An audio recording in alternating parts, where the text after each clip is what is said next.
Radhe Radhe episode 28। तुम सिर्फ और सिर्फ मेरी हो। उसने पहले ही युवान से यक्षित के ऑफिस का एड्रेस ले लिया था। वह सिंघानिया मैंशन के बाहर आकर ऑटो का वेट करने लगी। थोड़ी ही देर में उसे ऑटो मिल गया और यक्षित के ऑफिस के लिए निकल गई। अब आ गई। थोड़ी ही देर में वन्या का ऑटो एक चमचमाती आसमान चूमती ऑफिस बिल्डिंग के सामने खड़ा हो गया। वन्या तो आज पहली बार यक्षित के ऑफिस में आ रही थी। सामने ऊंची बिल्डिंग को देखकर वन्या की आंखें चकाचौंध रह गईं। इस दौरान वह हैरान होते हुए बोली, यही यक्षित का ऑफिस है। वन्या ने ऑटो वाले को पैसे दिए और टिफिन बॉक्स लेकर अंदर जाने लगी। यक्षित को कोई आइडिया नहीं था कि वन्या ऑफिस में आने वाली है। ऑफिस के रिसेप्शन पर आकर वन्या ने ऑफिस पे रिसेप्शन में आकर वन्या ने सीधे से यक्षित के कैबिन के बारे में पूछा। रिसेप्शन ने वन्या को देखकर एक ही बार के लिए हैरान हो गई, क्योंकि वह उसके बॉस के कैबिन का एड्रेस पूछ रही थी।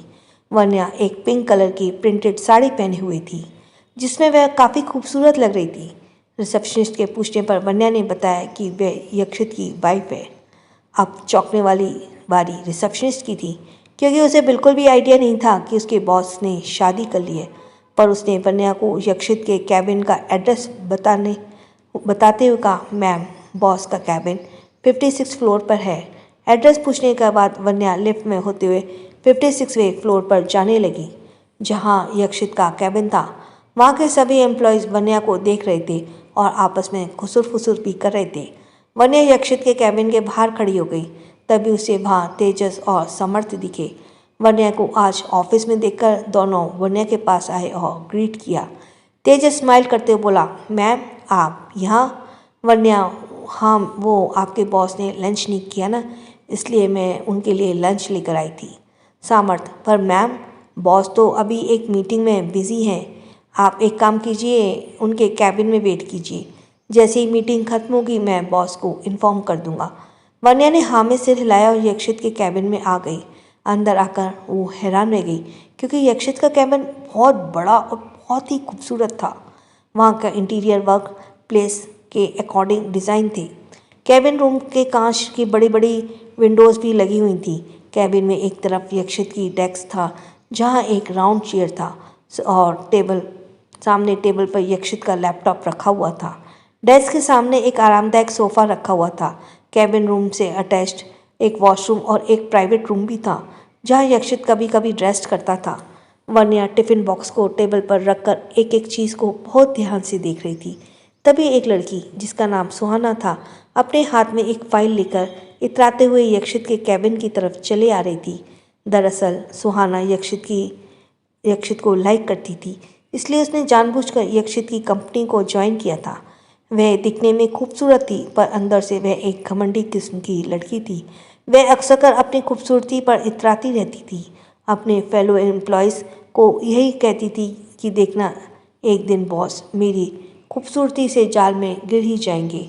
सबको सुहाना की इस सोच पे बहुत हंसी आती थी, क्योंकि ऐसा तो उसने सपने में भी पॉसिबल नहीं था।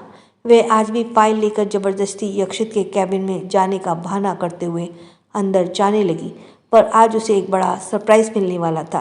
वह जैसे ही अपने बालों को फ्लिप करते हुए बिना नॉक किए यक्षित के कैबिन के अंदर जाती है, सामने किसी लड़की को देखकर सुहाना की भौहें तन जाती हैं। उसे बिल्कुल भी अंदाज़ा नहीं था कि यह उसके बॉस की वाइफ होगी। वन्या यक्षित के डेस्क के पास खड़ी होकर उसके डेस्क को निहार रही थी और सोच रही थी कि यक्षित यहाँ काम करते हुए कैसे लगते होंगे। यह देखकर सुहाना की आंखें गुस्से से लाल हो गईं। वह वन्या के पास गई और उसके गत्ते को पकड़ते हुए अपनी तरफ कर लिया। सुहाना की इस हरकत पर वन्या को बहुत जोर से गुस्सा आया। वह भी आंखें तरेर कर उसकी तरफ देखते हुए बोली, ये क्या हरकतें हैं? सुहाना भी वन्या की तरफ देखते हुए बोली, वही तो मैं तुमसे पूछना चाहती हूँ। कब से देख रही हूँ तुम यक्षित सर के केबिन की जासूसी कर रही हो। वन्या उसे वार्न करते हुए बोली, माइंड योर लैंग्वेज, वरना बाद में बहुत पछताओगी तुम। सुहाना शातिर स्माइल करते हुए बोली, अच्छा, आखिर हो कौन तुम जो मुझे इस तरह धमकी देने की हिम्मत कर रही हो? जो भी हो, पर मेरे यक्षित और उनके कैबिन से दूर रहो। वन्या अपने हाथों में बांधकर सुहाना की तरफ घूरते बोली, क्या मैं जान सकती हूँ कि तुम कौन हो और इस कैबिन में क्या कर रही हो? सुहाना भी इटलाती हुई बोली प्राउडली, तुमसे मतलब, पर फिर भी मैं अपने बारे में तुम्हें बता देती हूँ करती हुई गला साफ करते हुए सुहाना बोली, मैं सुहाना साय यक्षित की गर्लफ्रेंड हूँ। यह सुनकर वन्या को बहुत ज़ोर से हंसी आ गई। उसे हंसता हुआ देखकर सुहाना का चेहरा गुस्से से लाल हो गया। वह वन्या को घूरते हुए बोली, तुम हंस क्यों रही हो?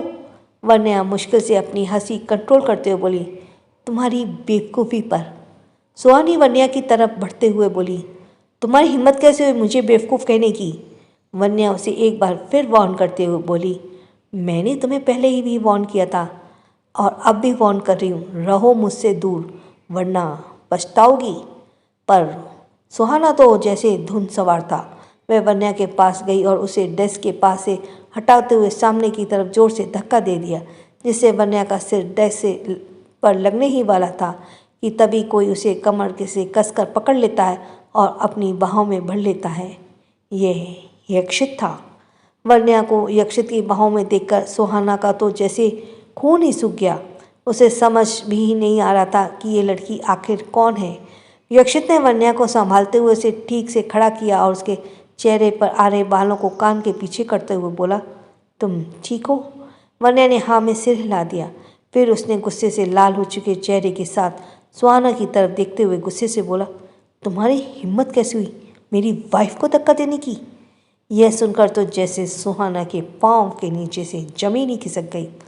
उसे यकीन ही नहीं हो रहा था कि जिस लड़की के साथ अभी अभी वो बदतमीजी कर रही थी वह उसके बॉस की वाइफ निकलेगी।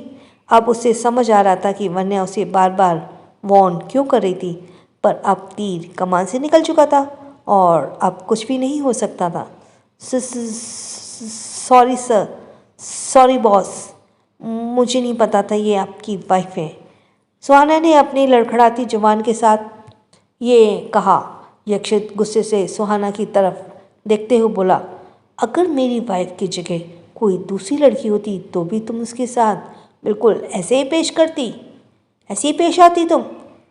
एक बात कान खोल कर सुन लो मिस सुहाना, इंसान पैसों से बड़ा या छोटा नहीं होता, पर तुम जैसी इंसान इन सब बातों को कभी समझ नहीं पाएंगी। आज तो तुमने हद ही कर दिया और इसकी सज़ा तुम्हें मिलेगी। सुहाना यक्षित के सामने गड़गड़ाते हुए बोली, please sir, please boss, please boss, please मुझे माफ़ कर दीजिए, आइंदा से ऐसी गलती कभी नहीं होगी।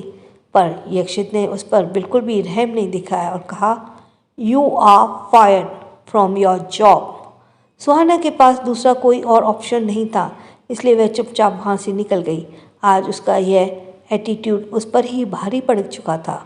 सुहाना के जाने के बाद सभी कैबिन के बाहर चले गए, वन्या और यक्षित को छोड़कर।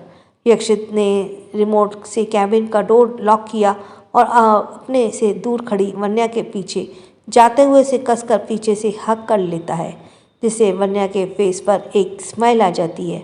वह वन्या के कान के पास अपने होठ ले जाकर बोला, तुमने बताया नहीं आज तुम मेरे ऑफिस आने वाली हो? यक्षित के इस तरह कहने से वन्या सिहर गई। उसकी हालत खराब हो गई थी, जिसे यक्षित भी नोटिस कर पा रहा था। ये देखकर उसके फेस पर शरारती स्माइल आ गई।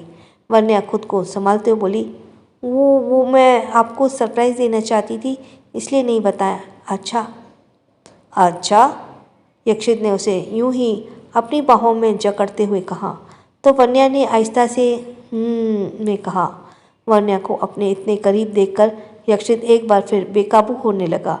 उसने पीछे से ही उसके गले पर किस कर दिया। अब एक बार में मन नहीं भरा। जब उसका मन नहीं भरा तो वह अब उसके होठों को उसके नेक पर पूरे हिस्से से फेरने लगा। वन्या यक्षित के इस तरह के छूने से सिहरने लगी। उसे एक अलग सा एहसास हो रहा था। वह यक्षित को खुद से दूर करना नहीं कर रही थी। वह यक्षित को अपने करीब आने से रजिस्ट नहीं कर पा रही थी। वन्या ने आज साड़ी पहनी थी। उसकी ब्लैकलेस ब्लाउज, उसकी गोरी पीठ बहुत अच्छे से नज़र आ रही थी। यक्षित वन्या से आहिस्ते से अलग होकर उसके पीठ को भी चूम लेता है। फिर वन्या को ज़्यादा परेशान ना करते हुए उसके कंधे को पकड़कर अपने सामने कर लेता है, पर ऊपर से नीचे तक उसे देखने लगता है, जिसके उसकी निगाह वन्या के सेक्सी नेवल पर टिक जाती हैं, जो कि पतली साड़ी में बेहद अच्छे से नज़र आ रही थी।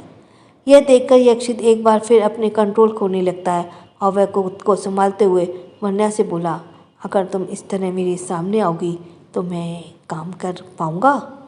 वन्या ब्लश करते हुए अपनी नज़रें झुका लेती है। यक्षित उसके करीब आकर उसके गालों को सहलाते हुए और उसके कान के पास अपने होठ ले आकर बोला, बहुत खूबसूरत लग रही हो। वन्या एक बार फिर शर्माते हुए अपनी नज़रें झुका लेती है। यक्षित अपनी ब्लेज़र उतारकर साइड से रख देता है और ऊपर की शर्ट के 2 बटन खोल देता है। अपने स्लीव्स को एल्बो तक मोड़ लेता है। वन्या उसकी तरफ देखते हुए बोली, मैं लंच लेकर आई हूँ, चलिए खा लीजिए। यक्षित ने हाँ में सिर हिलाया और सोफे के पास बैठ गया। वन्या ने लंच सर्व किया और यक्षित को खाने के लिए कहा, पर यक्षित ने अभी भी खाने में एक बाइट नहीं ली थी।